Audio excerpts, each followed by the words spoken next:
Nolan Harrington slammed the cabin door shut behind him, the snow crunching beneath his boots as he dropped his duffel bag to the floor. He didn't come here to talk to anyone, and he sure as hell didn't come here to be found. The air inside the cabin was warm, but the silence was what he needed most. No emails, no board meetings, no investors breathing down his neck, just 3 weeks of nothing. He walked into the open living room, taking in the rustic charm of the wood beams, the stone fireplace, the oversized windows overlooking a frozen lake. It was remote, isolated, perfect. Nolan had paid extra for privacy. No staff, no visitors, no interruptions. So when he heard a thud upstairs followed by footsteps, his entire body tensed. He grabbed the iron poker from the fireplace and stalked toward the stairs. "Hello," a voice called from above, a woman's voice. He stopped mid-step, confused. A few seconds later, a figure appeared at the top of the stairs, holding a basket of folded towels. She was wearing jeans, a gray sweater, and a confused expression. "Oh," she said, startled by the sight of him. "You're early." He lowered the poker slowly. "Who are you?" She raised an eyebrow. "I'm the housekeeper." "There's not supposed to be a housekeeper." "Well," she said, walking down the stairs, "you're not supposed to be here until tomorrow." Fair point. She reached the bottom step and set the basket down. "I'm Kaia Vance. I do the housekeeping for the cabins here." Then, before he could say anything, she added, "Don't worry, I'll be out of your hair in 10 minutes. It wasn't the answer Nolan expected, but it didn't matter. He came here to be alone, and she wasn't going to change that. Still, something about her made him pause. Maybe it was the way her dark hair was pulled into a messy knot that didn't look like it belonged to someone cleaning cabins for a living. Or maybe it was the way she didn't look even slightly intimidated by him. "Fine," he said. 10 minutes. She nodded and disappeared into the kitchen. He should have left it at that. But instead, Nolan found himself drifting toward the kitchen doorway, watching her move, grabbing supplies, wiping the counter, humming softly. There was something calming about her, like she belonged in this place in a way he didn't. "I don't need much," he said. Kaia glanced over her shoulder. "Good, because this isn't a hotel, no room service, no concierge, I'm aware." She gave him a quick smile and he felt something shift. 10 minutes turned into 20, then 30. By the time she was done, she paused near the front door, looking at him like she wanted to say something but didn't. "What?" he asked. "You don't look like the usual kind of guest we get out here." "And what kind is that?" she shrugged. "People running away from something." He didn't answer. Instead, he opened the front door for her. It snowed that night, thick, heavy flakes that blanketed the cabin in white. Nolan spent the evening reading by the fire, trying to forget the last 6 months, his father's death, the lawsuit, the boardroom betrayal that nearly cost him his company. By morning, the snow had piled up high. Too high. He opened the front door and stepped outside, only to find the entire path buried. He was still staring at the mess when he heard a truck engine in the distance. A moment later, an old red pickup came into view, tires crunching over the snow-packed road. It pulled up beside the cabin and Kaia jumped out, bundled in a coat and scarf, clutching a shovel. "You're trapped," she called out, clearly amused. "I noticed. I brought coffee and a shovel." He crossed his arms. "Do you always come rescue your guests, only the ones who look like they haven't spoken to a human in weeks?" He didn't know why, but he laughed. A real, unexpected laugh. She handed him a paper cup. "Don't worry. I'm not staying. You always say that. I always mean it." But she didn't leave, not right away. They ended up shoveling together, her teasing him about his lack of technique, him pointing out she was half his size and somehow twice as fast. When they were done, she sat on the steps, cheeks flushed from the cold. "Why'd you really come here?" she asked, not looking at him. Nolan hesitated. "To forget." She nodded like she understood. "I lost someone," he added, surprising even himself. "My dad." Kaia looked over at him. "I'm sorry." He didn't respond. He didn't need to. The third day, she brought soup. "You looked like someone who hadn't cooked in a while," she said, setting the thermos on his porch. "You're very observant." "I'm very nosy," she corrected, grinning. He invited her in, just for a minute. Just for lunch. And somehow, that turned into her sitting across from him at the wooden table, telling him about growing up in the small town nearby, how she used to sneak into these woods as a kid, how she worked 3 jobs to keep her younger sister in college. "You do all that and clean cabins too?" he asked. Cabins are the quiet part of my day. He stared at her for a long time. You don't seem like someone who's okay with quiet. She looked down, toyed with her spoon. Maybe not. But sometimes quiet is all you've got. For the first time in months, Nolan felt something in his chest thaw. By the end of the week, he was looking for excuses to see her. He'd pretend he needed more firewood, that he didn't know how to work the old-fashioned stove, that he forgot how to use the coffee grinder. Kaia never called him out on it, but she knew. "I'm not here to entertain you," she said one afternoon, watching him try and fail to light the fireplace. "No," he said, striking another match. "Because you're doing a pretty good job." She rolled her eyes, but she was smiling. He didn't ask for her number. He didn't need to. She came by every day, like clockwork, sometimes with food, sometimes just with a sarcastic comment and a smile. And every day, Nolan found himself caring a little less about the world he left behind and a little more about the woman standing in front of him. That night, he found her sitting on a fallen log by the lake, bundled in a coat, staring out at the frozen water. "You always sneak off like this?" he asked. She looked over. "Only when I need to breathe." He sat beside her, close enough to feel the warmth of her shoulder through her jacket. "I haven't breathed in months," he said quietly. Kaia turned to him. "Then maybe you should start now." He didn't kiss her. Not yet. But he wanted to. And somehow that felt more real than anything he'd done in years. Kaia didn't come by the next morning. Nolan waited, pacing the cabin like a man who'd lost something he hadn't realized he needed until it was gone. Her absence made the silence feel heavier, the walls more confining. He didn't know what he'd expected, that she'd appear again with another lame excuse and a cup of terrible coffee. That she'd sit across from him and make him forget, just for a few minutes, everything he was supposed to be. By noon, he gave up waiting and walked the mile into town. The snow had stopped, but the cold was sharp, biting at his neck as he trudged the winding trail that cut through the woods. The town was small, barely more than a few storefronts, a diner and a post office, but it was awake, bustling in its quiet way. He didn't know where she lived, didn't know if she'd want him to find her even if he did, but he walked anyway, hoping for something. The bell above the door jingled when he stepped into the diner. Heat hit him instantly, along with the smell of grease and cinnamon. A few heads turned. He was still wearing the heavy black coat he'd arrived in, the one that didn't quite fit the flannel and denim aesthetic of the town. A waitress approached with a coffee pot and a curious glance. "Sit anywhere you like, sugar." He slid into a booth near the window. "Thanks," she poured him a cup. "You're not from around here." "No, you're renting one of the cabins, right? The one up by the ridge," he nodded. She leaned against the table, lowering her voice. "You looking for Kaia?" His gaze snapped up. "Why do you ask?" "Because you've got the look of a man who doesn't know what to do with himself when she's not around." He didn't answer. That was answer enough. The waitress gave a soft chuckle and motioned toward the back. "She's at the bookstore, helps out there on Saturdays. Try not to scare her." The bookstore was tucked between a florist and a coffee shop, its windows fogged from the heat inside. Nolan hesitated before pushing the door open. A tiny bell above the frame gave a polite chime, and the warmth hit him like a wave. Shelves lined every wall, mismatched and overflowing. A wooden ladder leaned against one end, and a tabby cat watched him suspiciously from a top shelf.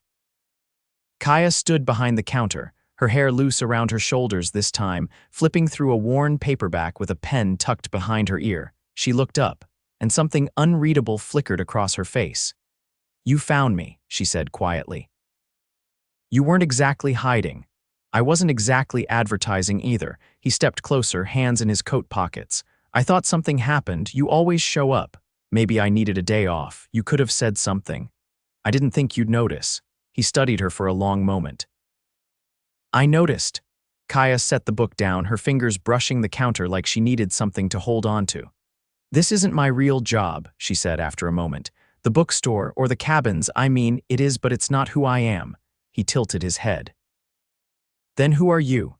"I used to think I'd leave this town." Her voice was low, almost a whisper. "I had plans. I wanted to write, travel, do something that mattered.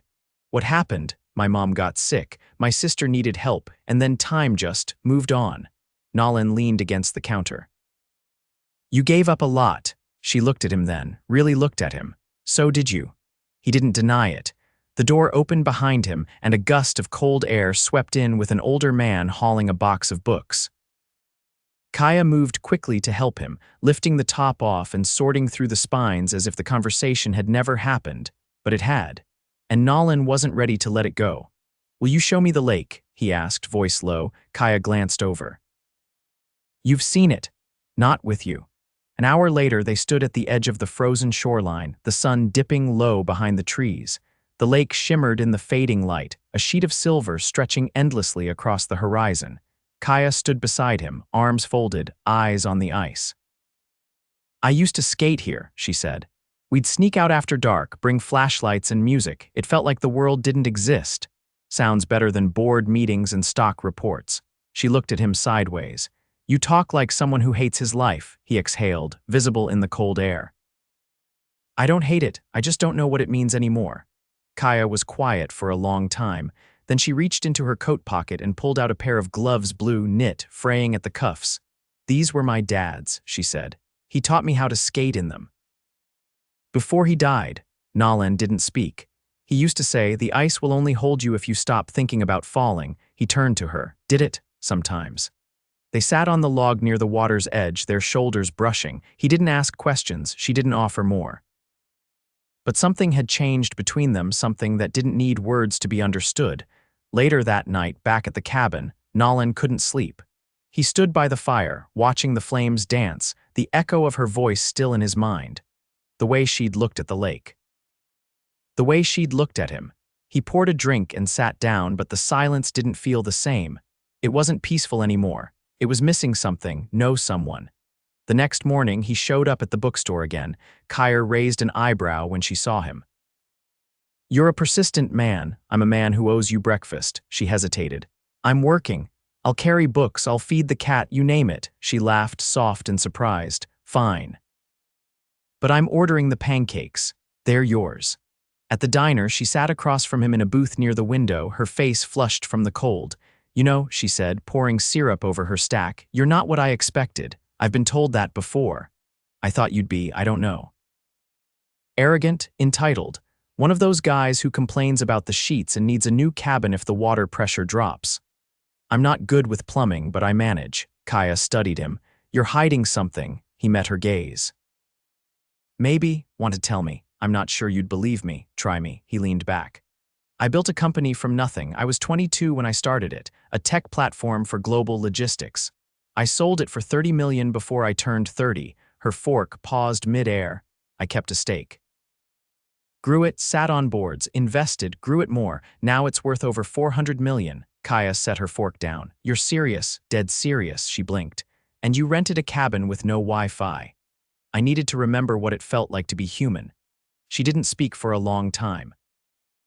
Then quietly, "You're not what I expected either." They left the diner just as snow began to fall again, light and slow, dusting the street in silver. As they walked, Kaia slipped her hand into his. Neither of them said a word. They didn't need to. Nolan didn't realize how quickly routine had settled into something more until it was gone. 3 days passed without seeing Kaia. The weather had shifted again, bringing a bitter wind that howled through the trees and pushed snow against the windows in thick drifts. The isolation, once welcome, now gnawed at him. He tried to distract himself with books, with aimless walks through the woods, with staring too long into the fire. Nothing worked. On the 4th day, he gave up pretending to be patient. He left the cabin just after sunrise, hiking the steep trail back to town. The snow was deeper now, the cold sharper, but he didn't stop. The bookstore was closed when he arrived. So was the diner. He wandered toward the only other place he could think of, the post office, where locals gathered on cold mornings to pick up mail and sip coffee from mismatched mugs.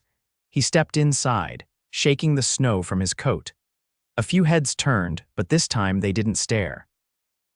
He was no longer the stranger in the expensive parka. Now he was just the man who'd been seen walking beside Kaia Vance. Marla, the postmistress, looked up from behind the counter.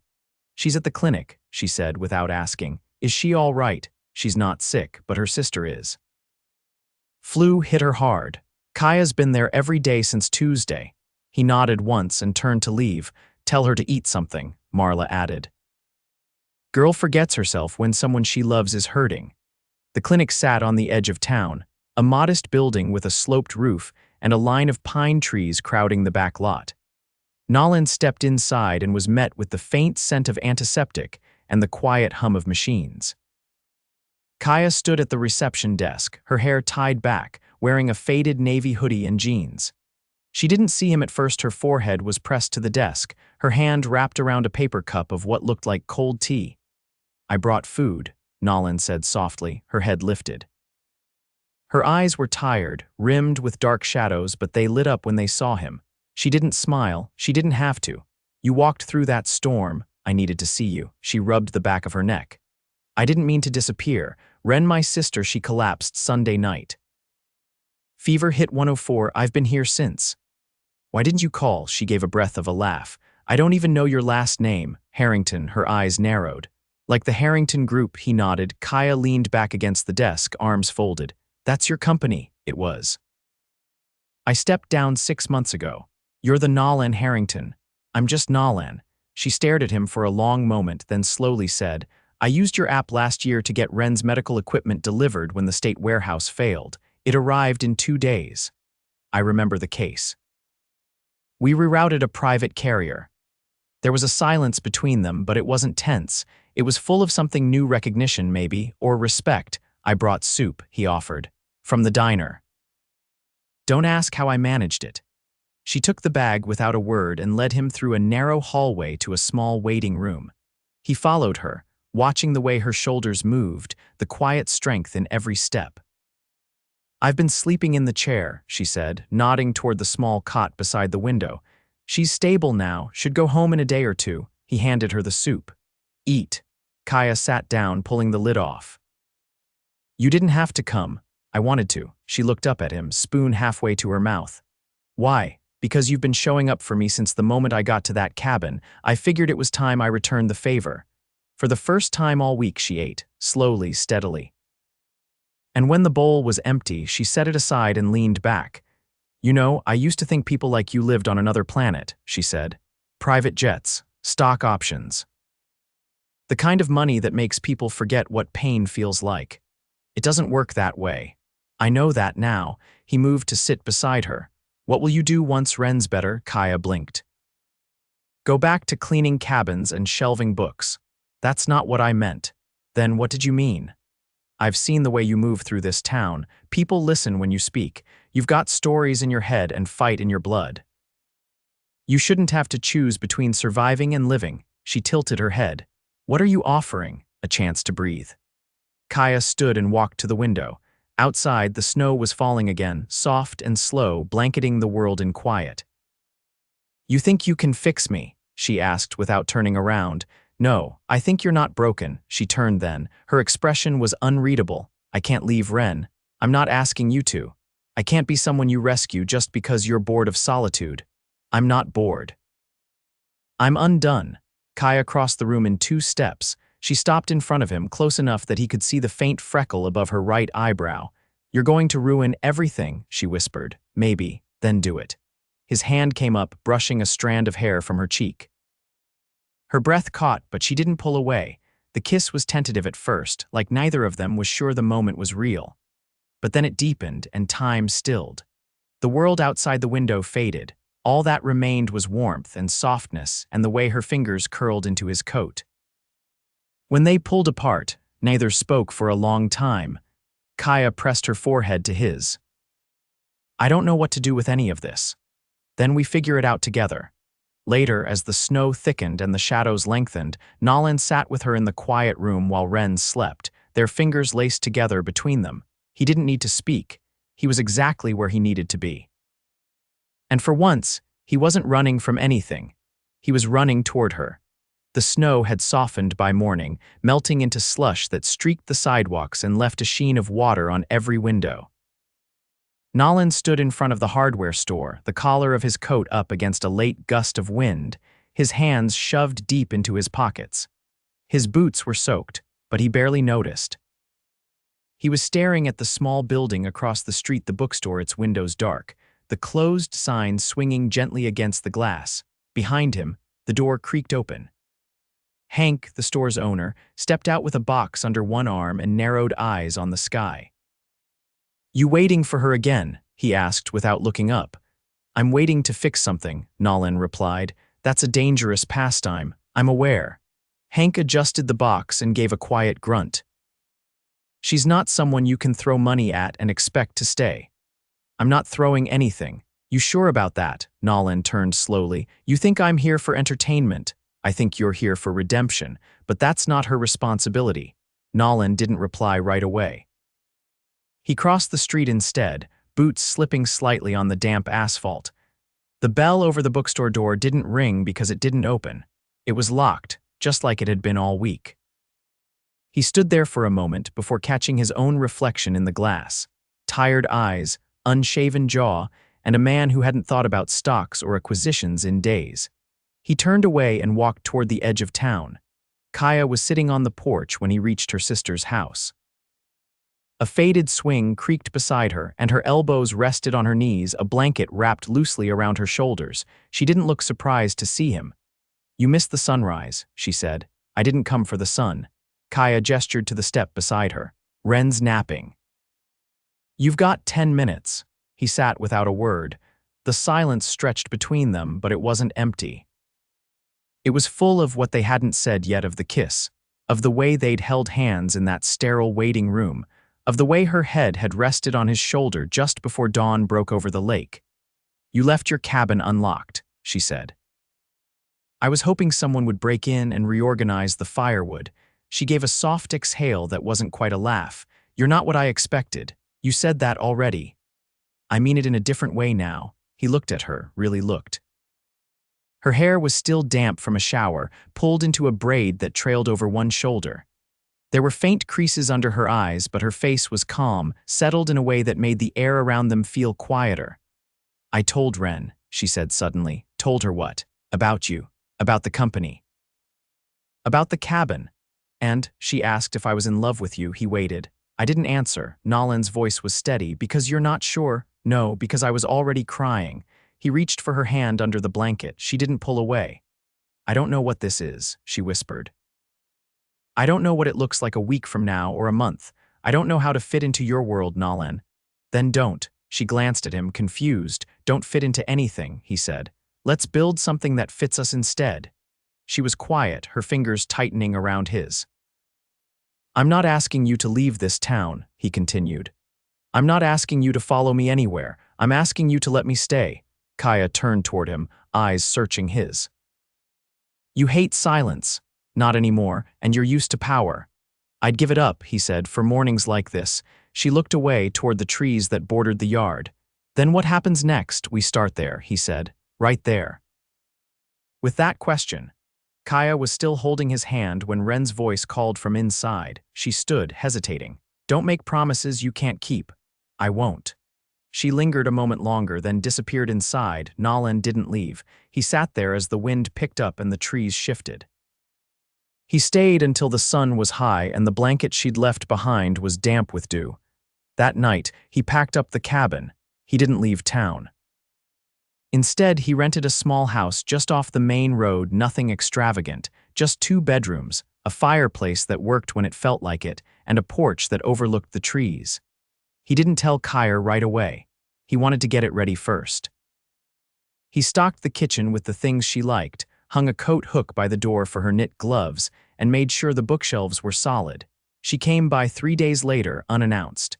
He opened the door to find her holding a brown paper bag and a hesitant expression.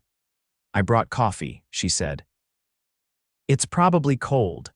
He stepped aside to let her in. She looked around slowly, taking in the space, the soft couch, the framed photo of the lake, the stack of new books waiting to be shelved. "You moved here," she said. "I didn't want to leave. You didn't even tell me." "I didn't want it to be a gesture. I wanted it to be real." Kaia set the coffee down and walked to the window. "You know, this house used to belong to Miss Lorraine. She made the best blackberry pie in the county. I'll have to live up to that." She turned. "You're really staying?" "As long as you'll let me." Kaia crossed the room slowly, stopping in front of him. "I don't want you to become someone else for me," she said. "I want to become someone else because of you." Her hands slid up his chest, resting just below his collar. I don't need sweeping gestures, I know, but I do need truth. He lowered his forehead to hers. Then here's the truth. I came here to forget who I was. I found someone who made me remember who I could be. Kaia kissed him. There was nothing hesitant about it this time, it was a promise. That spring, the town held its annual lake festival. Nolan didn't intend to go, but Kaia dragged him there with a basket of sandwiches and a stubborn look that left no room for argument. They sat on the grass, watching kids run past with streamers and kites, the air thick with the scent of grilled corn and pine sap. Ren joined them later, her cheeks pink from the sun, her arm looped through a lanky boy with a camera. She waved at Nolan like it was the most natural thing in the world. Kaia leaned against him, her head on his shoulder. "You're not who I thought I'd fall for," she said softly. "You're exactly who I hoped I'd find," he replied. Later that night, after the fireworks had faded and the crowd had thinned, Nolan led her to the cabin, the one he'd left weeks ago. It was still empty, waiting for another guest who would never arrive. He pushed open the door and flipped the light. The inside had been changed, new wood floors, fresh paint, a wall of shelves filled with books and framed photos of the lake, the town, the porch swing. In the center of the room stood a sturdy table with 2 chairs and a single envelope resting on top. Kaia walked to it slowly, opening the envelope. Inside was a page with one sentence, handwritten in clean, deliberate ink. "Let's build a life here." She looked up, eyes wide. "You bought it." "I did. But I didn't buy it to own it, I bought it to give it back." "To us?" Tears filled her eyes, but she didn't cry. She walked to him, wrapped her arms around his waist and whispered into his chest. "Then let's begin." That fall, Nolan opened a new community foundation in the town. Kaia took over as director. Together, they renovated the bookstore, stocked it with titles the town had never had, and held readings under the stars. They lived in the house off the main road. The one with the crooked fireplace, the bookshelves she restocked weekly, and the porch swing where they drank coffee in the morning even when it was cold. He didn't miss the boardroom, she didn't miss the silence. They had something better now, each other. Rain hammered the tin roof of the old community hall, drowning out the low murmur of voices inside. The space had once been used for town meetings and winter dances, but tonight it had been transformed. String lights crisscrossed the exposed beams, casting a golden glow over the tables dressed in soft linen and wildflower arrangements. The scent of warm bread, pine, and damp earth clung to the air. Kaia stood near the back of the room, her hair swept into a low twist, a pale blue dress brushing her ankles. She wasn't mingling, not yet. She was watching. Watching the way Nolan moved through the room tall, composed, and wearing a navy suit that made him look like he'd stepped out of a different world. And yet, somehow, still belonged here. He was listening intently to a local farmer describe a new irrigation project the foundation had helped fund. Not nodding absently or checking his watch, listening, like it mattered. It had been 6 months since he traded boardrooms for this town. 6 months since they'd kissed in a sterile clinic and started building a life no one, not even them, had seen coming. Kaia hadn't worn heels since prom, but tonight she had. She walked across the room, weaving through conversations, pausing only when Nolan's eyes found hers. "You clean up almost too well," she said as she reached him. He looked at her like she was the only person in the room. "You're not bad yourself. Careful, you'll ruin your reputation as a man of few words. I've been told I'm evolving." She reached for his hand, lacing her fingers through his. "Come with me." They slipped out the side door into the rain-slick night. The air was thick with petrichor and the distant sound of frogs near the creek. Kaia led him down the gravel path behind the building, toward the footbridge that crossed into the woods. "You planning to drag me into the trees?" Nolan asked. "I need air. And I need to tell you something." He didn't ask, he just followed. They stopped at the bridge's center, the wooden planks slick beneath their shoes. The creek below rushed louder than usual, fed by the storm. Kaia turned toward him, her fingers curled tightly around the railing. "I got an offer," she said. Nolan's jaw tightened, but his voice stayed even. "For what?" "A residency. A writing program in Vermont. They read the short story I submitted last year. I didn't think anything would come of it." He didn't speak right away. It's only for 3 months, she added quickly. I didn't apply again, they just reached out. Do you want to go? I don't know. The pause was long enough to hurt. Kaia, he said carefully, I love you, really love you. So if this is something you need to do, something you've dreamed about, then we'll figure it out. I don't want to leave what we've built here. You wouldn't be leaving it, you'd be adding to it. She looked up at him, eyes glistening with rain and something else. You're sure? I'm not afraid of 3 months. I'm afraid of you not going and resenting me for it. Her breath hitched. I'll visit, he added. Every weekend, if you'll let me, I'll bring you coffee that tastes like regret and complain about the cold. She laughed, tears spilling with it. You're ridiculous. He leaned in, kissed her forehead, then her lips. I want your dreams to be bigger than this town. I just want to be in them too. Kaia didn't say anything else. She just kissed him again, slower this time, like they had all the time in the world. 3 weeks later, she boarded a train at the edge of the county. Nolan stood beside her until the final boarding call, his hands in hers, his eyes never leaving her face. I'll be back before the leaves change, she whispered. I'll hold you to that.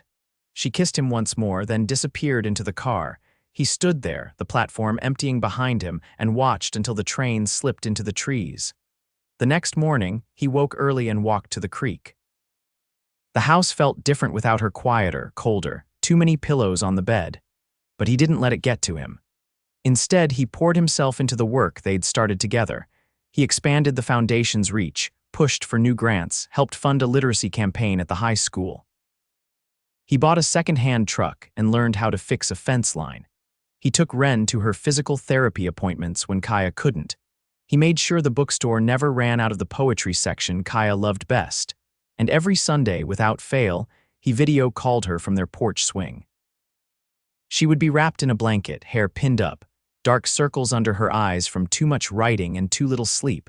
He never told her, but he saved every one of those calls. When autumn crept in, Kaia returned.